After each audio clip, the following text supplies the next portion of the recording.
Hello, beautiful people of the world. Today, we're gonna do a podcast with AI. We're gonna talk about the gallbladder, the pancreas, the spleen. We're gonna talk about pharmacokinetics and GI pathologies. If you're new to this podcast, for your information, I don't know much about these topics. AI is going to receive questions and is going to explain to us these topics. Make sure to take everything that AI says with a pinch of salt. Do proper science, cross reference, and yeah, I hope you enjoy these episodes and you find the information valuable. Okay, Grok.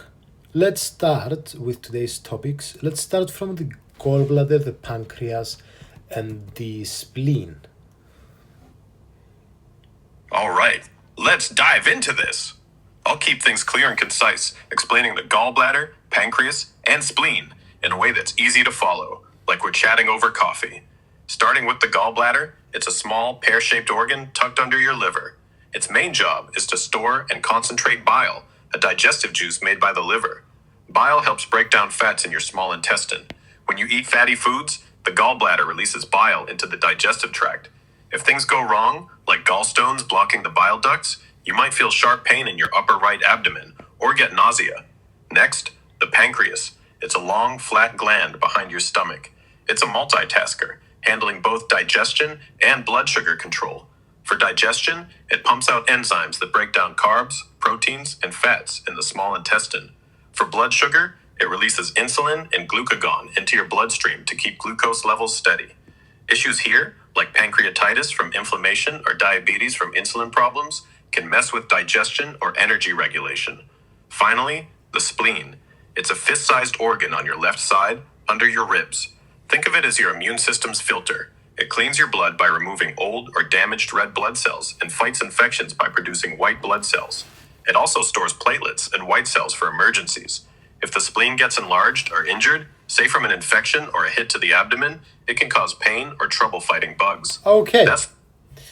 Can I ask you, and remember, always talk with the least amount of words that allows you to get your point across, using your words effectively and efficiently.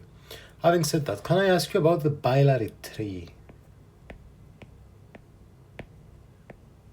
The biliary tree is the network of ducts that carries bile from the liver and gallbladder to the small intestine. It starts with tiny ducts in the liver, merging into the common hepatic duct. The gallbladder's cystic duct joins it, forming the common bile duct, which dumps bile into the duodenum to digest fats. Blockages, like gallstones or tumors, can cause pain, jaundice, or infections. Want more on blockages or bile flow?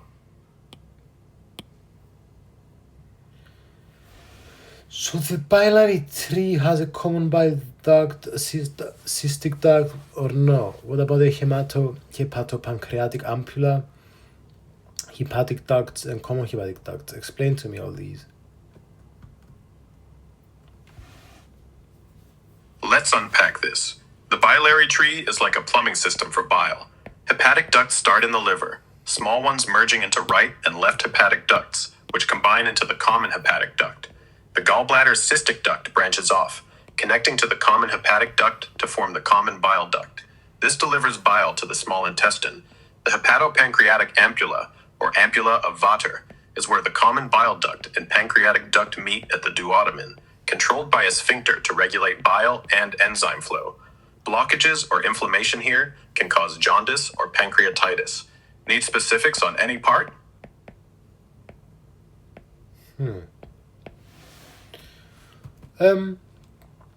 That's all good. So what about the gallbladder? So we have a spiral fold, a neck, a body, a cystic duct, and a fundus. Explain that. And explain to me gallstones and the Hartmann's pouch. The gallbladder is a small sac with distinct parts. The fundus is the rounded bottom, sticking out below the liver. The body's the main pouch, storing bile. The neck narrows toward the cystic duct, which connects to the biliary tree. Inside the neck, Spiral folds or valves control bile flow. Hartmann's pouch is a small bulge near the neck where gallstones can lodge, causing blockages. Gallstones form when bile's components, like cholesterol or bilirubin, crystallize. They can be tiny or golf ball sized, blocking ducts, triggering sharp pain, nausea, or infection. Want more on gallstone treatment or bile composition? Well, I wanna ask you about the hepatobiliary triangle of Callot. What does it contain and why? For instance, fatty connective tissue, cystic lymphatic nodes, autonomic nerves, cystic arteries. The hepatobiliary triangle, or Callot's triangle, is a surgical landmark in gallbladder removal. It's bordered by the cystic duct, the inferior edge of the liver, and the common hepatic duct. Inside, you've got the cystic artery, which supplies blood to the gallbladder, and sometimes small branches of the autonomic nerves regulating bile flow. Hepatic connective tissue forms the structural base, and a cystic lymph node often sits there, draining lymph from the gallbladder. Surgeons watch for these to avoid damaging critical structures, especially the cystic artery or nearby ducts. Need more on surgical risks or anatomy?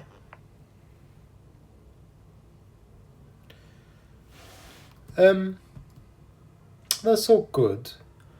Let's go to the pancreas now.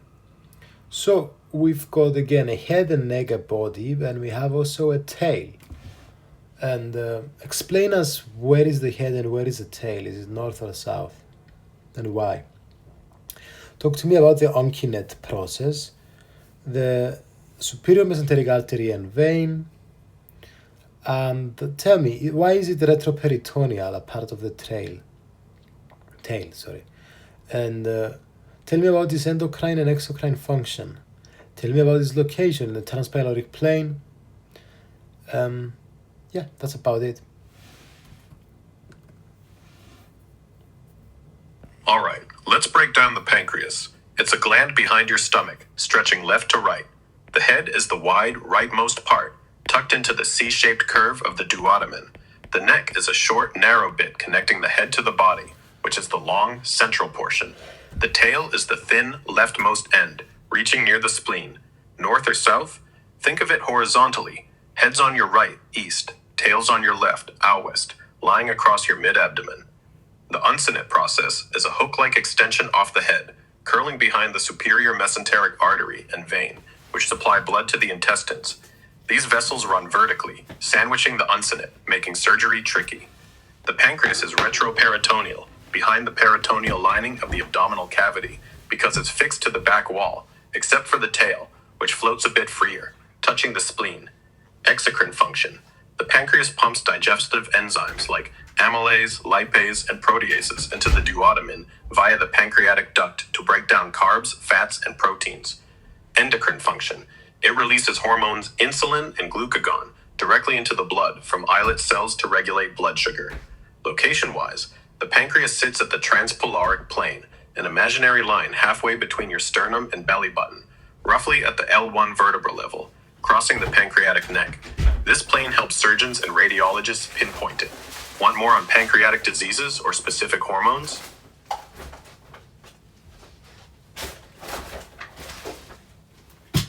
I see. Okay.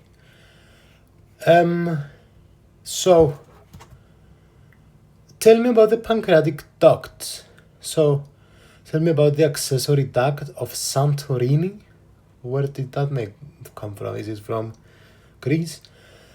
And the main pancreatic duct of Wilson. The pancreatic duct system channels digestive enzymes from the pancreas to the duodenum. The main pancreatic duct, or duct of Wirsung, runs the length of the pancreas from tail to head, merging with the common bile duct at the ampulla of Vater to deliver enzymes for digestion. The accessory pancreatic duct, or duct of Santorini, is a smaller, secondary duct, branching off the main duct in the head, draining into the duodenum at a separate minor papilla. Not everyone has a functional Santorini duct. It varies. No Greek compromises here. Santorini is named after Giovanni Domenico Santorini, an Italian anatomist, not the island. Same with Wirsung, named for Johann Georg Wirsung, a German anatomist. These ducts can get blocked by stones or tumors, causing pancreatitis. Want more on duct issues or their embryology? Yes. Let's talk about the angular pancreas and the pancreas divisum. Let's talk a bit about embryology. Explain us what's going on there. All right, let's dive into the embryology of the pancreas, focusing on annular pancreas and pancreas divisum. The pancreas forms early in fetal development, around the 5th week, from 2 buds, ventral and dorsal, sprouting off the foregut. These buds grow, rotate, and fuse by the 8th week to form the mature pancreas. The ventral bud becomes the head and uncinate process, while the dorsal bud forms the body and tail. The ducts from these buds merge, usually forming the main pancreatic duct, Wirsung, and sometimes a smaller accessory duct, Santorini. Annular pancreas is a rare congenital anomaly where the ventral bud doesn't rotate properly around the duodenum. Instead, it wraps around the duodenum like a ring, potentially squeezing it. This can cause blockages, leading to vomiting or feeding issues, especially in newborns, though some cases are asymptomatic until adulthood. Think of it like a belt tightening around the intestine. Pancreas divisum happens when the ventral and dorsal buds don't fully fuse, leaving 2 separate duct systems. The dorsal duct, Santorini, drains most of the pancreas through the minor papilla, while the ventral duct, Wirsung, handles the head via the major papilla. It's the most common Okay, can pancreatic... you talk a bit more with less words? Can you talk with less words? Tell me again about the angular pancreas and pancreas divisum, and then I want us to go to the spleen.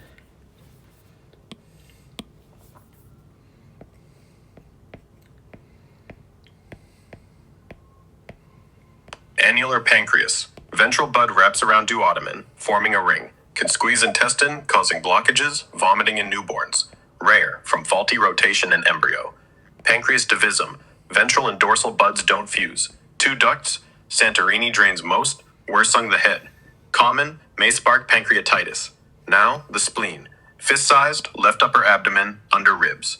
Filters blood, removes old red cells, fights infections via white cells, stores platelets. Retroperitoneal, tied to stomach and kidney by ligaments. Issues like enlargement or rupture cause pain, infection risk. Want spleen functions or problems? Let's talk about the spleen. So, let's start with the location. So, it's in the left hypochondrium. And then let's talk about its function and its surfaces. The spleen sits in the left hypochondrium, just under your left rib cage, near the stomach and above the kidney. It's fist-sized, tucked against ribs 9 to 11. Its functions: filters blood, clearing old red blood cells and debris, fights infections by producing white blood cells, stores platelets and monocytes for emergencies.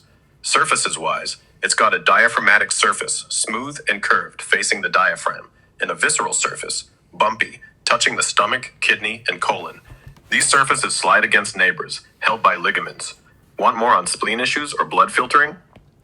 I want to ask you about peritoneal ligaments.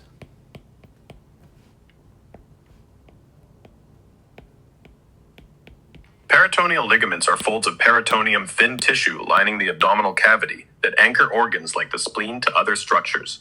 For the spleen, key ones are the gastrosplenic ligament, connecting it to the stomach, and the splenorenal ligament, linking it to the left kidney. These carry blood vessels and nerves, stabilizing the spleen in the left hypochondrium. They can get twisted or inflamed, causing pain or complications in surgery. Want details on other abdominal ligaments or surgical relevance?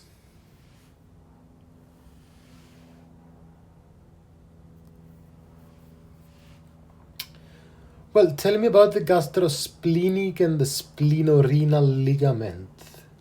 And why is the spleen intraperitoneal? Tell me about the dorsal mesogastrium too. The gastrosplenic ligament ties the spleen to the stomach's greater curvature, carrying short gastric and gastroepiploic vessels. The splenorenal ligament links the spleen to the left kidney, holding splenic vessels and sometimes the pancreatic tail. Both are peritoneal folds, stabilizing the spleen. The spleen's intraperitoneal because it's wrapped in peritoneum, except at its hilum, where vessels enter, letting it hang freely in the abdominal cavity. During embryology, the spleen forms in the dorsal mesogastrium, a double-layered peritoneal fold behind the stomach. As the stomach rotates, the dorsal mesogastrium shifts left, forming the gastrosplenic and splenorenal ligaments, suspending the spleen. One more on embryology or ligament issues?